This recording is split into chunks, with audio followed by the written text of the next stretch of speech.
One of each.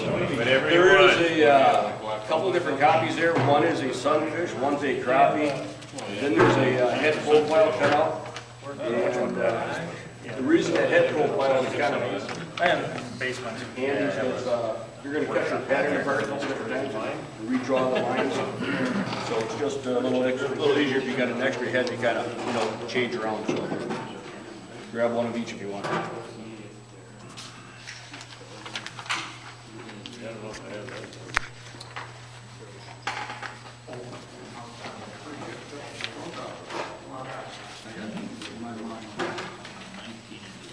Okay, guys, I guess if you're ready to go, I'll try to relay what I think I know, see what happens here.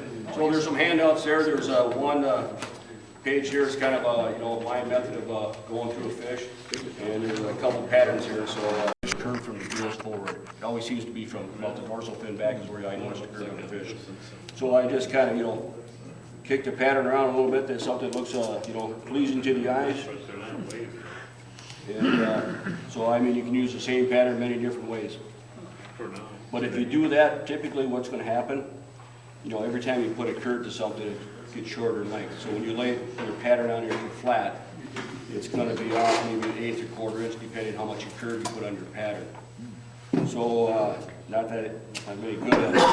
Also with this ethafoam, knowing that that's going to happen from time to time, and I'll stretch this a little bit to kind of compensate a little bit so it gets a little bit more accurate. So that's kind of a little bit of way of cheating things. So that's kind of how I start out the pattern. What is that? This is ethafoam, or if you're familiar with guys on housing that seal they put underneath the bottom plates. It's kind of a closed cell foam, but I'm sure you can make it out of anything else that's a little stretchable, a little flexible. So that seems to work pretty good. And then cutting it out, just like cutting out our decoys, do the kind of the 3D look. So you can leave a stop cutter on either side and break your pattern apart. And every once in a while I'm trying to be economical with the wood, so depends on what wide of the wood I got, how wide it is. Sometimes I get a little close where that's going to break through, so if it does, I just tape it up and just from time to time just redraw your lines.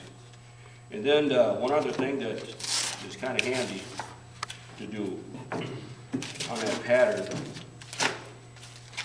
first I can note down there, what I like to do is kind of leave my pattern kind of wide at the tail, and you're wondering why that is so wide.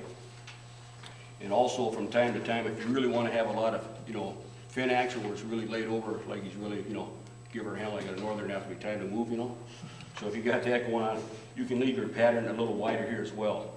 So what that does for you, ooh, magic. So that allows you, if you get a little extra meat up here, that gives you a chance to create some flow to your fins. So that's kind of why I leave that tail blocked out as wide as I do. So on the tail, here again, I kind of try to demonstrate on that piece of paper there a little bit. Kind of a couple, flowing arcs here, kind of midpoint here, aim for as wide as you want it to be, and that way you'll kind of get that a little bit of that dish look going on here at the tail, give that little fin action. So that's how I kind of go after that. Then the same thing with the dorsal fin on top. As wide as that wood is, if you want to exaggerate it, kick the top of that fin way over, then swish it back. That's why you leave all that extra width on the pattern. And same thing on the bottom. And then I guess, if you follow the steps through there, I guess what I talk about a little bit is, I always like to, put a center line on here, same way we do with our decoys in the heads. You always need a center reference line, which is kind of handy. But then third off, about a third off. I'll do the same thing on the jaw line, roughly about a third. And it seems like most of the fish, or at least panfish, right about in the center of the gill plate here seems to be about the widest point of the fish. So then I'll take the grinder, it can either be a grinder or a sandy grub, and just try to come off at about a 30-degree angle, kind of down to that point. And it kind of will reduce the head profile a little bit, give you a little bit of a look here. So that's kind of like step one, step two.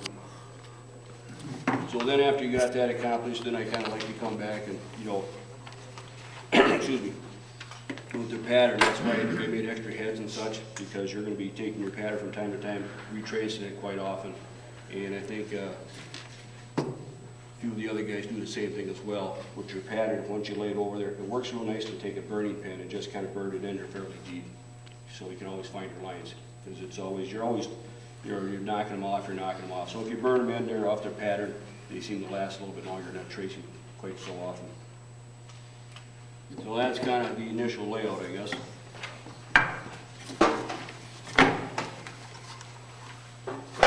And then also I talk about the not dorsal fins, the pectoral fins and the pelvic fins.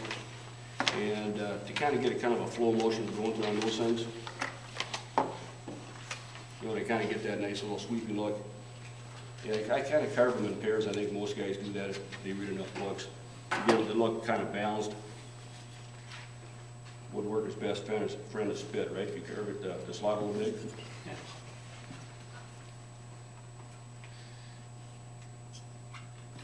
So if you carve these in pairs, get it on the right side.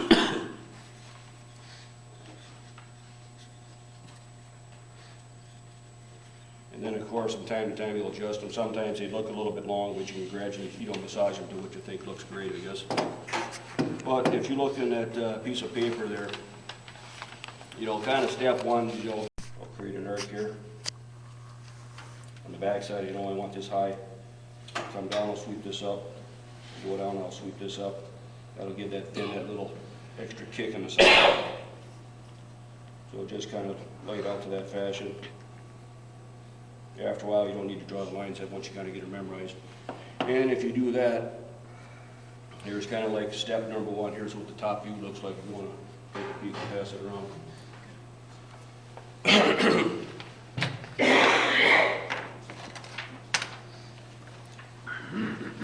And here's one just to take a little bit further. I like to bring them down to about an 1/8 inch thickness. So you can tell that wood's a little flexible at that point. So here again, I guess grain direction is, at its finest, make sure you got the grain going the right direction. So they are a little pliable, but that Tupelo lends itself to being pretty durable.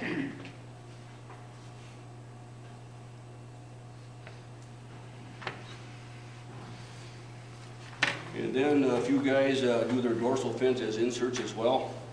So here's just, obviously you can make them as thin as you want, but if you do them this way, in my mind, it's a little bit tougher, because then you got to trace your pattern on the back, and then you got to route that just right to fit it in there. And 9 times out of 10, you're packing a little extra glue around it to, fill up the gap. So I guess this seems to work well for me, at least doing it all in one piece. And you don't really have to get these real thin. I mean, they can be pretty Not, beefy and still not look necessarily. decent, In fact, I want to look at a few of these fins here, I guess. I guess the trick is, I leave them about an 1/8 inch thick, but as you get to the points, kind of sand it back to the edge so it leaves just a kind of a sharp edge profile. And it gives the illusion that they're fairly thin. Did you put them in super glue or anything? Yeah, when you get them thin like that, it's best to chop dress them with a little super glue, let it soak in, toughens them up a little bit. How do you know where to put them on that fish? Well, this particular fish in this crop here, I guess this is a couple that I traced out from live fish, last summer before, whatever it was, and just, on some of these patterns, I'll just make myself a note.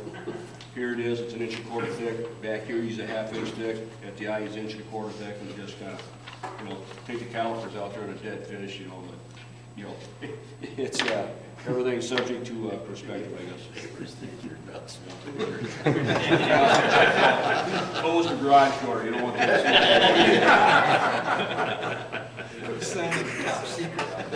So when this fish finally gets painted, I got all the colors I think where it should be. Then right at the end, I'll put a gloss coat on like that to give it that wet look. Shaking too much? Prior to that, or just prior to that point, you can see the eye in there. There's a little hard edge around it. I'll take some. That's a purchased eye. Yep.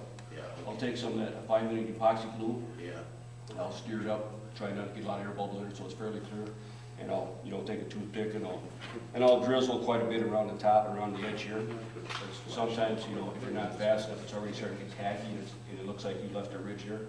Take a coat of, or take a shot of the, lacquer thinner, or it's not lacquer thinner, lacquer, and just give her a blast with that, and it'll cause that epoxy to just lay out. Nice. So that works kind of nice. It doesn't go all over the eye, though, not just around the outside part. Typically, if I do it, I'll drizzle all over the eye. Okay. making it. Yeah, Now you could, Otherwise, epoxy is, that's 5-minute epoxy. yeah, it works fast. Yeah. 5 minutes, I guess, right? Yeah, Then on these, epoxy's epoxy, yeah. fins here, I guess I just use a 1/4 inch, little round ball, maybe a little bit smaller.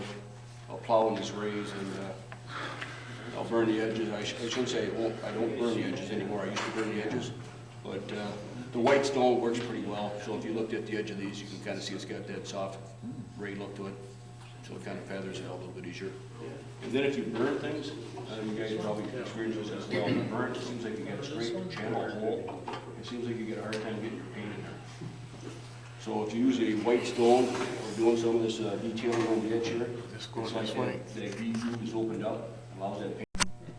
And then we'll put it in a burning pan, and if it's the right size, we're in luck.